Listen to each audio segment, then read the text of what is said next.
యమధర్మరాజు దగ్గరికి ఒక 40-50 ఏళ్ల క్రితం చనిపోయిన ఒక ఇండియన్ పొలిటీషియన్ వెళ్ళాడట.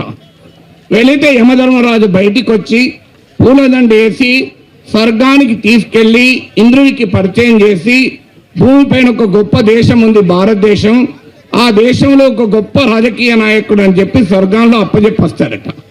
20 ఏళ్ల క్రితం ఒక రాజకీయ నాయకుడు చనిపోయిపోతే బయటికి వచ్చి పూలదండ వేసి, ఇంకో అలా స్ట్రేట్ గా రైట్ సైడ్ వెళ్ళండి స్వర్గం వస్తుంది, అక్కడ నా పేరు చెప్పి ఇంద్రుడిని కలవండి అంటాడట. ఇక ఈ మధ్య చనిపోయిన ఒక రాజకీయ నాయకుడు పోతే సింహాసనం మీదకి వెళ్ళి లేవకుండా అలా స్ట్రేట్ గా పోయా స్వర్గం వస్తుంది అంటాడట. ఇది చూసి చిత్రగుప్తుడు అడుగుతాడట, యమధర్మరాజా మీరు ఎందుకు ఇట్లా మారారు? 50 ఏళ్ల కింద మీరే పర్సనల్ గా వెళ్ళారు ఇంద్రుని దగ్గరికి, 20 ఏళ్ల కింద మీరు వెళ్ళి పూలదండ వేసి చూపాడు, ఇప్పుడు కదులుతలేరంటే నేను లేస్తే ఆ రాజకీయ నాయకుడు నా సింహాసనంలో కూర్చుంటాడు అన్నాడు. ఇది ప్రాబ్లం మన దేశంలో.